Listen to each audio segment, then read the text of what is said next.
Please rise for the Pledge of Allegiance. I pledge allegiance to the flag of the United States of America and to the republic for which it stands, one nation, under God, indivisible, with liberty and justice for all.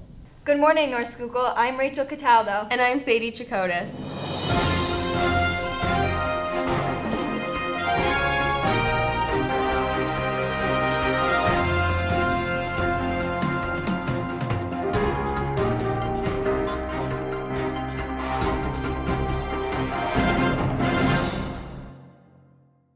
Last week, Mrs. Live and students in the Diversity Club attended the Schuylkill County Youth Conference at Penn State Schuylkill, where they had the opportunity to listen to guest speakers and learn about the issues involving diversity both nationwide and right here in Schuylkill County.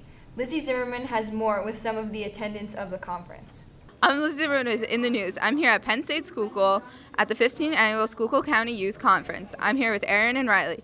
Erin, how did you feel about the conference? I thought it was a good idea for all the schools to come together and share their ideas about Diversity Week. Wait, this is for your school? Yeah, this is for our school. Like every day? You No, do like a week, but just keep talking. You're good. I thought it was good. How did you feel about all the schools coming together and being here today? I thought it was good for everyone to see what other schools are doing and what they do. Thought it was good. Now, for the future plans to get your school together, what are you guys going to do? Have all the foreign exchange students bring in their food from their countries and yeah. Oh, I know this one actually. Our school's gonna have an ethnic field day. Can you explain field day to us? A field day is when all the high school gets together at our football field and we celebrate different ethnic groups. All right, sounds good. I'm excited to see the new things. All right, back to you. On Saturday, November 5th, the boys' varsity cross-country team competed as a team at the state level for the first time in school history. At the conclusion of the event, the team had placed an impressive 12th. Sean McCabe, who placed 4th at the district meet, was the first Spartans runner to cross the line. I'm David Sokolowski with In the News. I'm here with Sean McCabe talking about this past cross-country season. So, Sean, what kind of preparation have you guys been doing for this year's cross-country season? We've just been running hard through the summer, increasing our distance and doing speeds and all. So towards the beginning of the season, we do mile repeats. We do repeated miles just to get us into shape and all. And then towards the end of the season, we'd be doing 400s. Sean, what was the atmosphere at districts like? What was the competition? Was it stiff competition or? Yeah, there were a lot of people, so towards the beginning it was kind of hard to get around certain people. But usually at the beginning I like to kind of rest, and then after the first half kind of start kicking from there and make my way to the front, and it worked out well. What was your initial feeling when you guys learned that you qualified for the state competition in Hershey? It feels good, you know. I mean, I was expecting it this year, but it feels good to run at states as a team. It was a nice experience. Sean, what was the competition like at states? Was it like nothing that you've seen before, or was it similar to a normal race? It was quite different. There were so many people. It was hard to get around.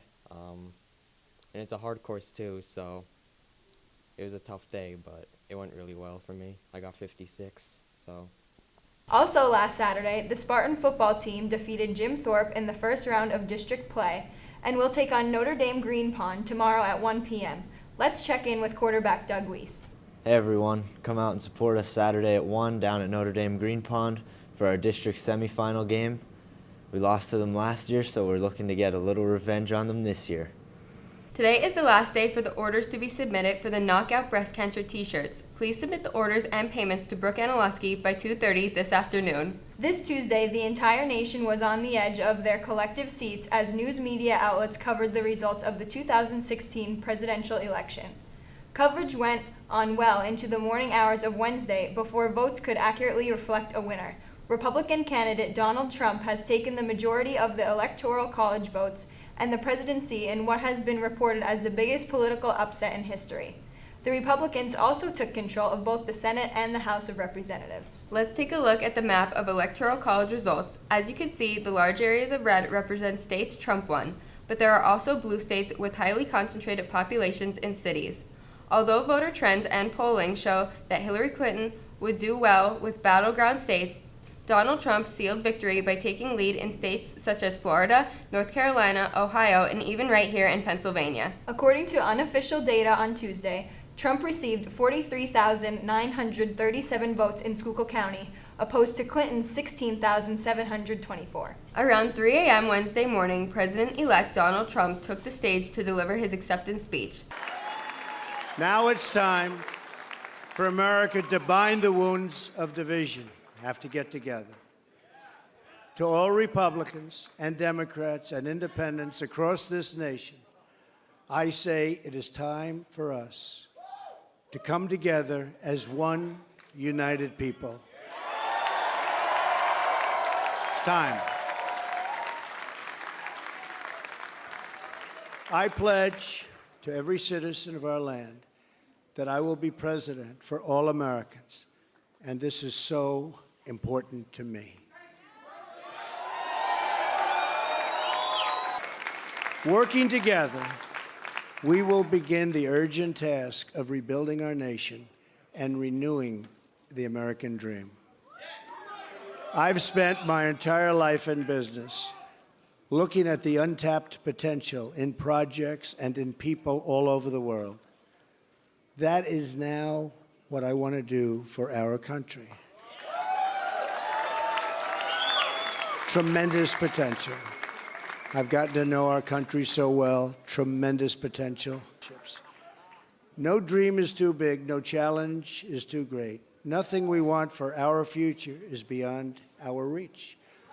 America will no longer settle for anything less than the best. So it's been what they call a historic event. But to be really historic, we have to do a great job. And I promise you that I will not let you down. We will do a great job. We will do a great job. Just after 10 a.m. of Wednesday, Senator Hillary Clinton delivered a concession speech where she also addressed the division in America, but urged the people to grant Trump the opportunity to prove himself as president. Clinton also encouraged Americans to not focus on the loss and to keep fighting to right the wrongs they see in the world. Last night, I congratulated Donald Trump and offered to work with him on behalf of our country. I hope that he will be a successful president for all Americans. But I want you to remember this. Our campaign was never about one person or even one election. It was about the country we love and about building an America that's hopeful, inclusive, and big-hearted. We have seen that our nation is more deeply divided than we thought. But I still believe in America, and I always will. And if you do, then we must accept this result and then look to the future. Donald Trump is going to be our president. We owe him an open mind and the chance to lead. This loss hurts, but please never stop believing that fighting for what's right is worth it.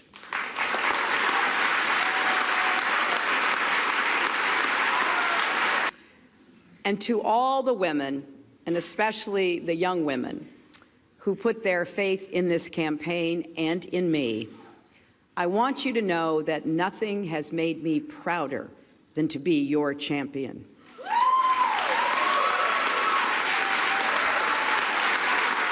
President Barack Obama also spoke on behalf of Donald Trump and reminded Americans we are all on the same team. He spoke about a smooth transition of presidencies and encouraged the citizens of the country to embrace the opportunity to change, and talked about the true greatness of what democracy offers its citizens. Now, everybody is sad when their side loses an election. But the day after, we have to remember that we're actually all on one team. This is an intramural scrimmage. We're not Democrats first. We're not Republicans first. We are Americans first. We're patriots first.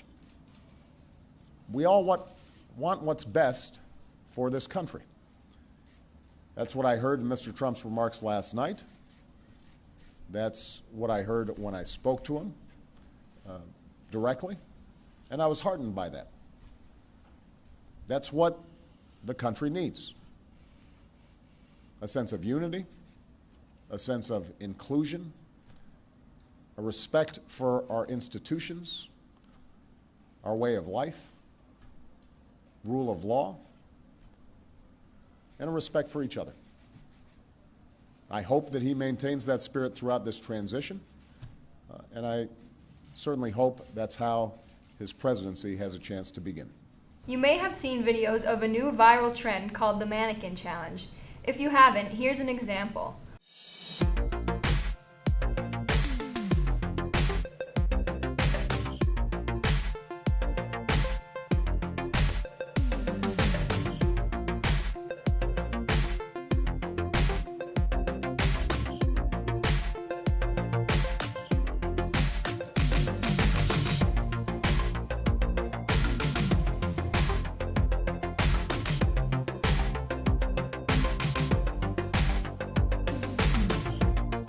We're looking to see who in the school can pull off the best video. This can include classes, clubs, sports, even teachers or administration. Get your video to Mr. Smith or a member of the newscast by next Wednesday at 3 p.m. and we'll air our favorite in the upcoming episode of In the News. This week, Chris Burke signed his letter of intent to play baseball at East Stroudsburg. He's continuing to work very hard in preparation to be an ESU Warrior. Remember, today is Veterans Day. Please remember our assembly from Monday and all of the brave men and women who have defended our country. I'm Rachel Cataldo. And I'm Sadie Chakotis. Make it a great day.